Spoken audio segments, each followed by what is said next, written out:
ठगराज का किस्सा। जगन्नाथपुरी में रथ यात्रा की तैयारियां जोर शोर से चल रही थीं। पूरे देश से भक्तजन इस यात्रा में सम्मिलित होने आए थे।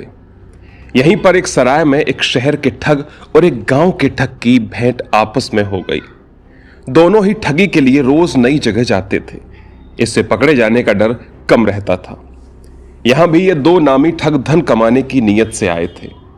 गांव के ठग के सिर पर सैमल की रुई का बड़ा सा बोरा था और शहर के ठग के कंधे पर भी बड़ा सा झोला लटक रहा था। शहर के ठग ने गांव के ठग से पूछा कि तुम्हारे पास क्या है भाई? गांव के ठग ने कहा कि मेरे पास ताजी हवा है जो शहरों में नहीं मिलती, मैं इसे ऊंचे दाम पर बेचूंगा। इस बात से शहर का ठग ललचा गया। उसने कहा कि मेरे पास बड़े बड़े कीमती पत्थर हैं जो कहीं भी बिक जाते हैं, क्या तुम हवा के बदले मुझे अपना थैला दोगे? गांव का ठग तो यही चाहता था। वो तुरंत तैयार हो गया। रात में दोनों ठग अपने अपने घर गए, अपनी पत्नी और बच्चों के सामने डींगे मारने लगे। शहर के ठग ने कहा कि आज तो एक आदमी को खूब उल्लू बनाया, देखो कोयला के बदले बोरी भर शुद्ध कीमती हवा लाया हूं। लेकिन जैसे ही बोरी का मुंह खोला, रुई चारों तरफ उड़ने लगी। दूसरी ओर गांव के ठग ने जब थैला खोला और देखा कि उसमें कोयले थे, तो उसकी पत्नी ने ताना कसा कि चलो आज ठग को भी किसी ने ठग लिया। कोई ढंग का काम तो तुम्हें करना नहीं, अच्छा हुआ तुम्हारे साथ। अगले दिन फिर रास्ते में उनका आमना सामना हो गया। दोनों ने एक दूसरे को घूर कर देखा और फिर जोर से ठहाका लगाया कि ये भी खूब रही उस्तादों से उस्तादी। एक बोला कि मैं तो किसी सुंदरी के आंख का काजल चुरा सकता हूं, तो दूसरा बोला मैं तो ब्राह्मण के माथे का तिलक चुरा लूं और उसे पता भी न चले। पहले ने रौब दिखाया।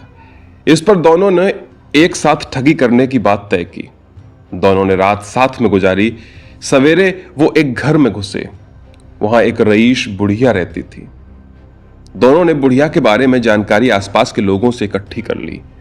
वो बुढ़िया के पास गए, पैर छुए और बोले, बुआ हम तुम्हारे भतीजे हैं, तुम तो इतने दिनों से घर आई नहीं, अब मेरे लड़के की शादी में तुमको जरूर आना है। बुढ़िया ने अपने भतीजों को बचपन में देखा था, इसी से उन्हें पहचाना नहीं। बुढ़िया ने अपने परिवार का हालचाल पूछा, फिर अतिथियों को चांदी के बर्तनों में खाना परोसा।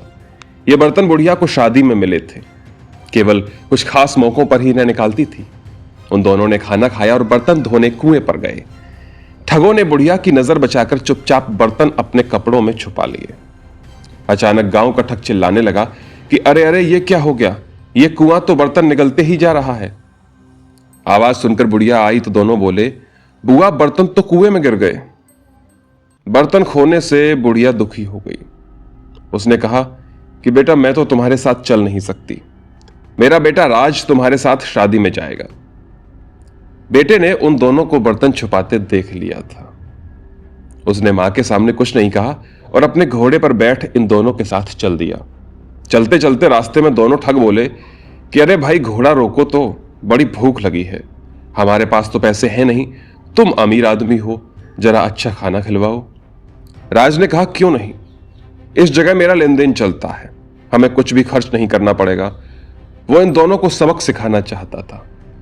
दोनों ठग बोले कि ठीक है, ये तो बड़ी अच्छी बात है, तुम लोग यहीं रुको, मैं इंतजाम करके आता हूं। यह कहकर वो राज एक व्यापारी के पास गया, गुपचुप बात की और फिर वापस आया और दोनों ठगों को व्यापारी के पास ले गया। व्यापारी ने युवक को धन दिया। वो धन देकर जाने लगा तो दोनों ठग बोले, अरे भाई अकेले कहां जाते हो, हम भी चलते हैं। युवक ने व्यापारी की ओर इशारा करते हुए कहा, नहीं मुझे काम है, थोड़ी देर में आता हूं, तब तक तुम्हारे स्वागत और खानपान का ध्यान ये श्रीमान रखेंगे। कुछ देर बाद व्यापारी ने उन दोनों को डपट कर कहा, जाओ पीछे खेतों में मजदूरों के साथ काम करवाओ। यह सुनकर दोनों ठग भौचक्का रह गए। उन दोनों ने व्यापारी को समझाने की बहुत कोशिश की कि वो मजदूर नहीं है, पर व्यापारी ने कहा मैंने तुम दोनों को पैसे देकर खरीदा है, काम तो लूंगा ही। उस राज ने हमारे साथ धोखा किया है। नहीं नहीं, हम लोग अच्छे घर परिवार के हैं, आपको भी धोखा दिया है, हम उसे खोज लाएंगे, आप एक बार हमें जाने दो। दोनों ने बहुत विनती की। व्यापारी को दया आ गई। उसने अपना एक नौकर उन दोनों के साथ युवक को खोजने के लिए भेज दिया। इस बीच वो बुढ़िया का बेटा राज दूसरे गांव पहुंच गया। वहां एक हलवाई की दुकान पर जाकर मिठाई खाने लगा। दुकान पर एक छोटा लड़का बैठा था। उसने कहा मिठाई खानी है तो दाम निकालो। युवक ने प्यार से बच्चे को समझाया कि देखो बच्चे, मैं तुम्हारे पिताजी का दोस्त हूं, उनसे जाकर कहो कि मक्खी मिठाई खा रही है, कुछ नहीं कहेंगे। जब उस बच्चे ने जाकर पिता को बताया तो वो नाराजगी से बोले कि जाओ जाओ, मक्खी तो मिठाई खाती ही है, चिंता ना करो, एक मक्खी कितनी मिठाई खा लेगी। बच्चा लौटा। इस बीच राज ने खूब छक्कर मिठाई खाई, थैलों में भी भरी और घोड़े पर सवार होकर चल दिया। बच्चा चिल्लाता रहा कि रुको रुको। आगे रास्ते में उसने एक बूढ़ी औरत को देखा, उसके साथ उसकी सुंदर बेटी भी थी। राज उस पर मोहित हो गया। उसने झपट कर युवती को घोड़े पर बैठाया और तेजी से आगे बढ़ गया। बुढ़िया रोती चिल्लाती उसके पीछे भाग रही थी। अम्मा, तेरी बेटी को बहुत प्यार से रखूंगा, हाँ मेरा नाम याद रखना, जमाई राजा। बुढ़िया रोने चिल्लाने लगी, हाय मेरी बेटी, मेरी बेटी। वो मेरी बेटी को उठाकर ले गया। लोग जमा हो गए कि क्या हुआ पूछने लगे। लोगों ने कहा कि कौन ले गया तेरी बेटी को अम्मा? तो बुढ़िया ने बताया कि जमाई राजा। ये बात सुनकर लोग हंसने लगे और बोले, अरे ये तो खुशी की बात है, बेटी को तो एक दिन जमाई राजा के साथ जाना ही था, रोती क्यों है? इस तरह रास्ते में सबको चकमा देता राज सुंदर लड़की को साथ लिए घर की तरफ लौट रहा था। एक जगह पेड़ के नीचे उसने घोड़ा रोका और वो दोनों थैले में से मिठाई निकालकर खाने लगे। पास ही राजघराने का एक आदमी कपड़े सुखा रहा था। उसने कुछ मिठाई उसे भी दी और बताया कि ये मामूली नहीं, दिव्य मिठाइयां हैं, वहां झील के उस पार पेड़ पर उगती हैं, जितनी चाहो तोड़ लो, खुद भी खाओ और बेचकर पैसे भी कमाओ। कपड़े धोने वाला आदमी उसकी बातों में आ गया और विनती की कि कुछ देर आप मेरे कपड़ों का ध्यान रखना, मैं मिठाई लेकर जल्द ही लौट आऊंगा। राज ने कहा, जाओ पर शीघ्र लौटना, हम ज्यादा देर तक रुक नहीं सकते। जब कपड़े धोने वाला आदमी चला गया तो राज ने राजघराने के कीमती वस्त्रों की गठरी बांधी, घोड़े पर लादी और युवती को बैठाकर चल दिया। व्यापारी का नौकर और दोनों ठग उसे ढूंढते हुए हलवाई की दुकान पर पहुंचे। उसकी बातें सुनी और अपने साथ मिला लिया। आगे बुढ़िया मिली, वो अभी तक अपनी बेटी के लिए रो रही थी। अब इन पांचों की टोली राज की तलाश में आगे बढ़ी तो देखा कि वो कपड़े धोने वाला आदमी कपड़े लुट जाने पर अपना सिर पीट रहा था। उसे भी साथ ले लिया। वो सब रास्ते में अपनी अपनी कहानी सुनाने लगे। सब क्रोध में थे और युवक को पकड़ना चाहते थे। अंततः एक गांव के बाहर इन लोगों ने उस राज को पकड़ ही लिया। सबने उसका घेराव किया और धमकाने लगे। बचने का कोई उपाय न देख वो बोला कि देखो भाई, आप सब मेरी बात सुनो, मैं कोई चोर उचक्का नहीं हूं, मैं आप सबका सामान लौटा दूंगा, जो मिठाई मैंने खाई थी उसके पैसे भी दे दूंगा। मैं तो परख रहा था कि कैसे लोग आसानी से बेवकूफ बन जाते हैं। आप सब छोटे मोटे फायदे के लिए मेरी बातों में आ गए। आज आप सब मेरे मेहमान हैं। मैं आप सबके रहने खाने का इंतजाम अपने एक मित्र के घर में किए देता हूं। रात में आराम कीजिए, सवेरे मैं आप सबका सामान लौटा दूंगा और फिर आप लोग अपने अपने घर चले जाना। वो सब लोग खा पीकर सो गए। राज ने मोहल्ले के चौकीदार को घूस दी और डोंडी पिटवा दी कि गांव में कुछ नए लोगों को देखा गया है। वो लगता है कि पड़ोस के जासूस हैं।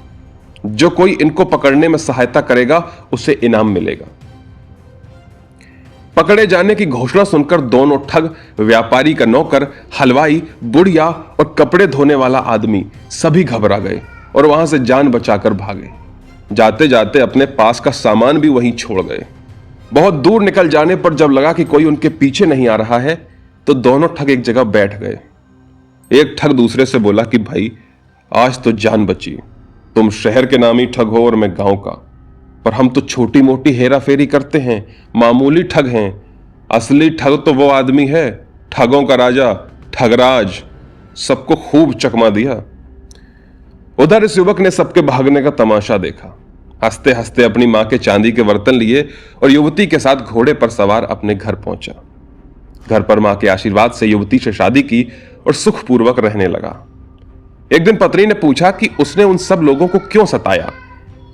इस पर युवक बोला कि खाली हेरा फेरी में क्या है, मजा तो चतुराई से चकमा देने में है और असल मजा ठगों को ठगने का है। तो दोस्तों, कैसी लगी यह कहानी कमेंट बॉक्स में बताइएगा जरूर। आपका एक कमेंट हमारी अगली कहानी की शुरुआत हो सकता है।